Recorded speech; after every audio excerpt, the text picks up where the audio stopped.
right, y'all, welcome to the Scott Horton Show.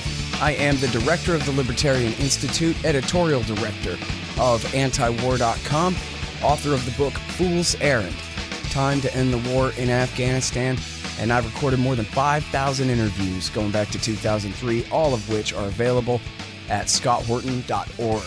You can also sign up for the podcast feed. The full archive is also available at youtube.com/Scott Horton Show. All right, you guys, on the line is Nasser Arrabyee, reporter from Sana'a, Yemen, joining us again. Welcome back to the show. How are you, Nasser? Thank you very much, Scott. Thank you for having me. Very happy to have you here, and I know it's been a few weeks at least since we've spoken, and there's a lot to catch up on. I think the last time we talked was after the successful, the major drone attack by the Houthis against Saudi oil interests last fall.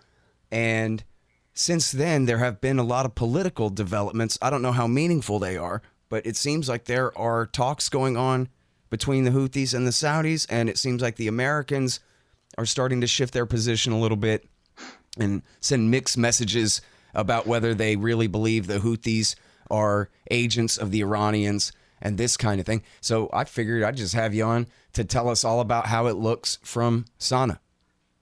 Yes, a lot of things happening, yes, as you said, but I'll start with the most important one that is connected to all. That is the Houthi-Saudi talks, yes. The Houthi-Saudi talks, and through this issue, we can talk about everything. There is sort of Saudi-Houthi talks, yes,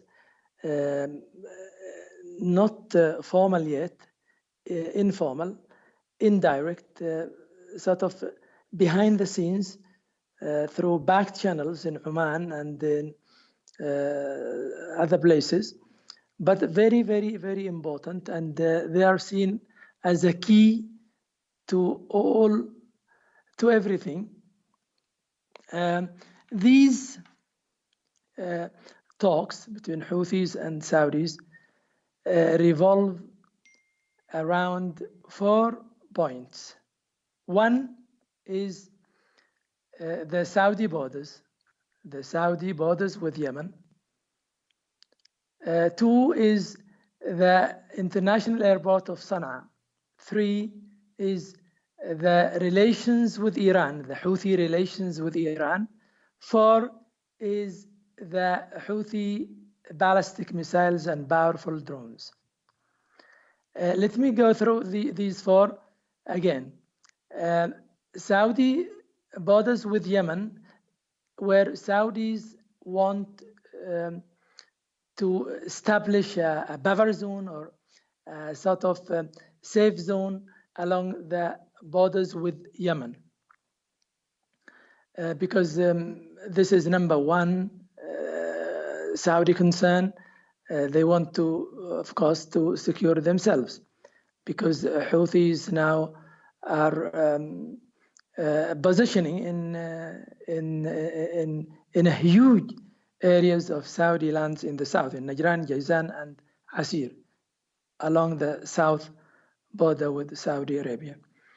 Number 2 is the international airport of Sana'a. Houthis have been insistently demanding the opening of the airport of Sana'a, because of course it caused a lot of humanitarian problems, and it caused a lot of political isolation for Houthis, and so it's very, very important for Houthis to open, and for Yemenis, of course, because everybody knows that it's the population of Yemen are in the areas under the control of Houthi. The south is only 5 million, and Yemen is 30 million people. Do you think, Nasser, that the Houthis really have ambition to expand their power north across the Saudi border, or they're really just on the defensive here? They are already there. This is why they are already there, but not to expand, but to enrich, to dig in, to continue at least. So the Saudis tried over and over again, time and time again, to remove them, to drive them back. They were not able to do that. No, but I mean, on the question of like actually changing the border between Yemen and Saudi for the long term, moving people north, seizing control in a political fashion, not just tactically, militarily, during the fight, but for later. Are they trying to take part of Saudi, or they're just? This is a this is a very, very sensitive issue, because Houthis now do not talk about this. Yemenis and the Houthis do not talk about these things, because there are agreements, there are historical agreements between Saudi Arabia and Yemen. The south, Najran, Jazan, and Asir were Yemenis, but there were already agreements about this in about 80 years ago. 80 years ago. So it's not. I think it's not something that would be of issue if the war is over. But if the war is not over, this is something else. I mean, if the struggle continues, Yemenis are talking about this land as Yemen. But this is something that is very, very deep and very long, and has nothing to do more with the war that is going on now. Let me now complete the 4 points. The number one is the borders. Number 2 is the reopening of the airport. Number 3 is the Houthi relations with Iran.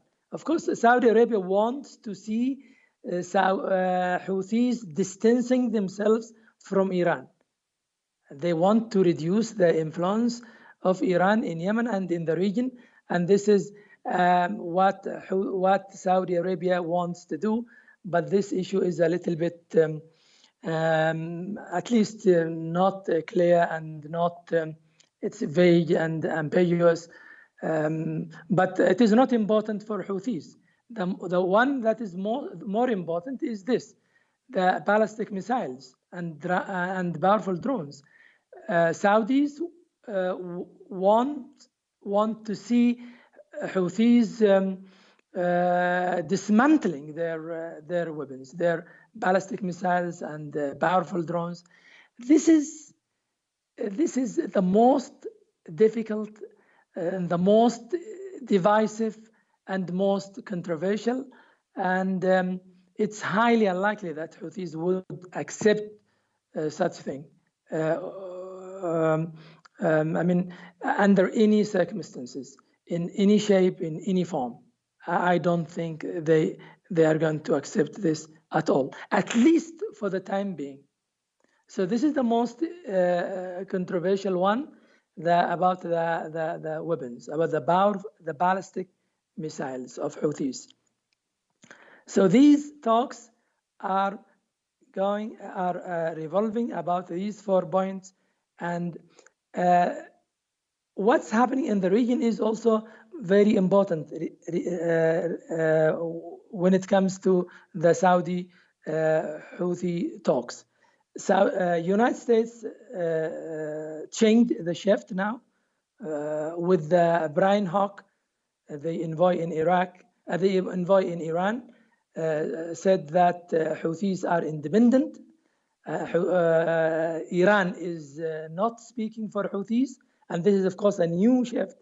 This is not what this was not the case in September by him. He was saying something else. Brian Hawk was saying that Houthis are proxies, and Iran is dictating them what to do in Yemen. But now he's shifting, and I think the U.S. shift is to encourage Saudis to do what they are doing, because Saudis now are more interested than ever before to engage with Houthis and to end the war, because after what happened in in September the 14th, the attacks on Aramco that disrupted more than half of Saudi oil production seems to be driving Saudis crazy, because they don't want this to happen again at all, and they are doing everything now with to end this war with Houthi. I think they are scrambling because of many things, because not only with the Houthis but also with the Iranis. There are some mediations now between Saudi and Iran, like Pakistan mediation and Iraqi mediation, and many people try to help because they know it's very dangerous to continue like this. And there is also one more thing that makes Saudis now want to finish this war. That is the huge losses, of course, the huge losses of Saudi Arabia, because they are being criticized now by everyone. What did you achieve? What did you achieve? What did Mohammed bin Salman achieve over the last 5 years in Yemen? Nothing. Just the worst humanitarian crisis in the world, and also the huge losses in blood and in treasure, looked to what happened to the Aramco. Aramco now, they try to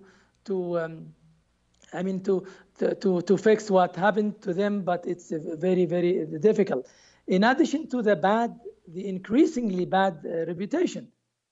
Now the reputation of Saudi Arabia is getting worse and worse and worse almost every day. What happened last week in Pensacola in Florida reminded us and reminded the Americans and everyone of September 11, where 15 of 19 terrorists were Saudis. And what happened in Florida was something like this. So Saudi Arabia is having very bad reputation, and they try to polish it. They try to repair, and they know that the only thing to polish its image is to stop the war in Yemen, because it's now Mohammed bin Salman is almost defined by the war crimes in Yemen and by the broader murder of Khashoggi. So it's a very, very bad image now, and they try to polish it. They try to make it look a little bit good, especially now because they want to fix their economy. And I think you might have heard what happened last week when they bought their Aramco in the stock markets. They failed. I mean, Mohammed bin Salman failed to sell the shares of Aramco because of his bad reputation.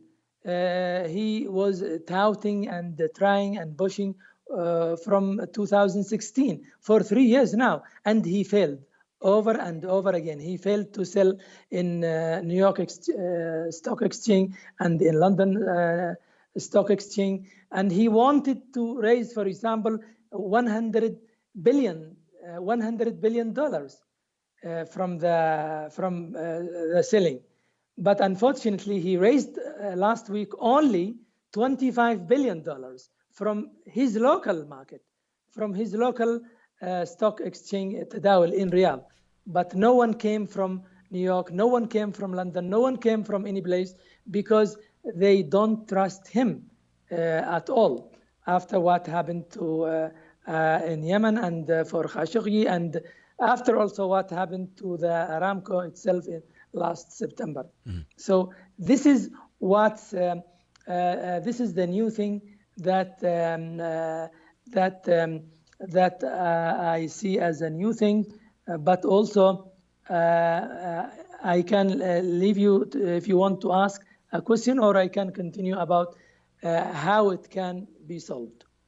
Yeah, go ahead. I'm listening. Well, that's right. There are four, um, three pathways to end the war in Yemen. Saudi Houthi talks that we have talked now about is only one pathway. So Saudi Houthi talk is one pathway. The second is the Emirati Saudi, the so-called Riyadh deal between the Saudi and the Emirati proxies on the ground. This is also the second path. And the third path is the UN, that is the Hudaydah agreement, the Stockholm agreement, which has been in place for 1 year to this month, to 18th of December, 1 year. And it is still in place, and it is still holding, yes, but with a lot of problems. So now Saudis, because Mohammed bin Salman himself wants to end the war in Yemen, he seems to be wanting to get these three pathways together in one pathway that could end that could end up in stopping the war in Yemen altogether. But it's not this easy, because the Riyadh agreement did not achieve anything, unfortunately, and it was the deadlines have passed in 5 December, and last week, without achieving anything. So why? Because Saudi Arabia and the United Arab Emirates have a deep rift, because they have different agendas and different goals. And Saudi Arabia wants something, and the United Arab Emirates wants something different. So they are conflicting, and I think now the only thing, or the only big obstacle, is the Saudi Emirati rift, because the path of Saudi Emirati proxies is not moving forward at all, while Hudaydah path is moving. Yes, slowly, but it is moving. And the Houthi Saudis are or seems to be moving very fast, because Saudis know that it is the key thing. If they succeed with Houthis, they will succeed with the others, because it is difficult, and Houthi are controlling on the ground, and they can do a lot if they achieve with Houthis. But I told you about the sticking points. There are a lot of problems, and the most important one is the Houthi weapons, because Houthis would not would not want to dismantle his weapons at all, at least for the time being. And Saudi Arabia will not, of course, will not feel secured, will not feel comfortable if Houthi still or keep having this powerful weapons. So I think they are going to have, they are going to meet in the middle, at a point in the middle, by making concessions and making compromises. And without these concessions and compromises, they would not be able to find a way out at all. But I think because Saudi Arabia now, because Mohammed bin Salman in particular, and his brother, the envoy of Mohammed bin Salman is his brother, that is Khalid bin Salman, the deputy minister of defense. He's the envoy between Houthis and his brother. I mean, he went to Oman, he met with the Houthis directly or indirectly, and this is why the Saudis and the Saudi Houthis talks having that high momentum, because it's Mohammed bin Salman behind them and his brother. And why? Because they want to end the war. They want to get out of the quagmire that they are bogged down in for 5 years now without achieving anything. That's really the best news about this. I mean, he's the one who started this war, MBS, back in 2015. And the fact that he wants out, that's a good thing. Hopefully he can find an escape route. As you said, there are many paths to peace here. And I'm sorry because I'm so late. I called you late, and now I have to go. I have just 1 minute left. But one thing I was wondering about was about the popular... I give you the most important thing. No problem. Go ahead. What are you left with? Well, I already know what the most important thing is. I'll ask you that in a second too. But I guess, I'll ask them both.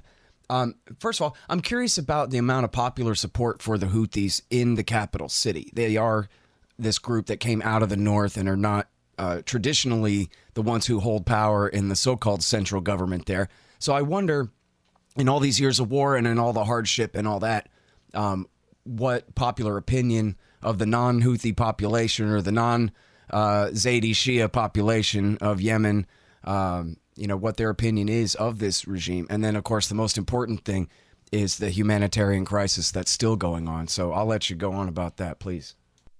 Yes, I'll tell you very clearly about this point in particular. Houthi is Zaidi, yes. And Zaidi is the minority, 33 or 30, let me say 33 or of the population of the north, of all Yemen. But this is not the issue. It's not about this. It's not sectarian now. Houthis now proved that they are leading Yemen like anyone. They have a unity government. They have a council, presidential council, and they are also ready to open a dialogue, to engage in dialogue with the other people. So it's not like this. It is not. I mean, it's not this way. It's not working this way as one might understand when he or she is outside Yemen. No, Houthis tries to deal with it as a group that is ruling, or that is ruling the other groups, because there are a big coalition now. Right. Parties, political parties, and also tribal federations. And I think you told me, Nasser, a couple of years ago that once the bombs start falling, that the general opinion is, hey, we're all Houthis now. I mean, these guys, the same way Americans rallied around George W. Bush, of all people. You attack us, we're all one in defense, kind of thing, whoever's in charge, right? This is the most important point. I can also remind you of myself. I myself, for example, I'm a secular, but I am supporting Houthi. Why? Only because I'm under bombings for 5 years, and I'm under starvation and Saudi atrocities and all these things. So the others are like me. So it's not a matter of sectarianism only, or regionalism, or partisanship, or something like this. It's a national thing. It's security. It's dignity. It's all these things. Not only and because of the Saudis' foolishness and atrocities and crimes, they united the Yemenis. They united Yemenis by their crimes. And please give a word now for the humanitarian situation, because this is clearly the worst thing that the U.S. government is doing right now, and that's really saying something. And yet at the same time, as bad as it is the depth of the silence. The American people just don't know the truth about this.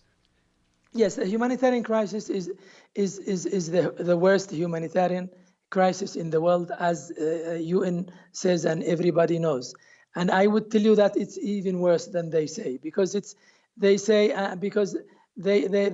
think UN says UN thinks that it does a lot. It does not that much, because it's what Saudis damaging and what Saudis harming every day is much more than UN can heal or can help or no, because there is a real problem. People are dying now because of diseases or because of starvation and because of a lot of things. Because Saudi Arabia is still using the starvation and blockade as a weapon of the war until today. They said, for example, many times they would open the airport of Sana'a at least for the sick people, because hundreds of people die because they can't go abroad for further treatment. So Saudis said, okay, we will open the airport. For 2 months now, they did not.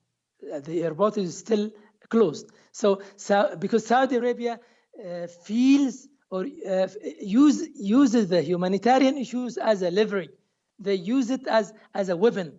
They don't want to open the airport until they are sure that it's okay. They don't want to lift the blockade for humanitarian aid and commercial things until they know that Houthis would do what they want. So they are still trying to use the humanitarian issue to bring Houthis to their knees. This is the thing that they will not be able to get, and the last 5 years proved this. But Saudis still sometimes keep being stupid. They never learn from the past lessons at all. So the humanitarian crisis is still the worst, and it's getting worse by the day, unfortunately. Yeah. All right, I'm sorry I'm running so late. I hope that we can do this again very soon here, Nasser. And again, I'm really sorry for what my country's doing to yours. Thank you very much for your interest in Yemen and for having me. Thank you. Take care. Talk soon. Thank you. All right, you guys, that's Nasser Arrabyee, reporter out of Sana'a, Yemen. All right, y'all, thanks. Find me at libertarianinstitute.org, at scotthorton.org, antiwar.com, and reddit.com/Scott Horton Show. Oh, yeah, and read my book, Fool's Errand, Time to End the War in Afghanistan, at foolserrand.us.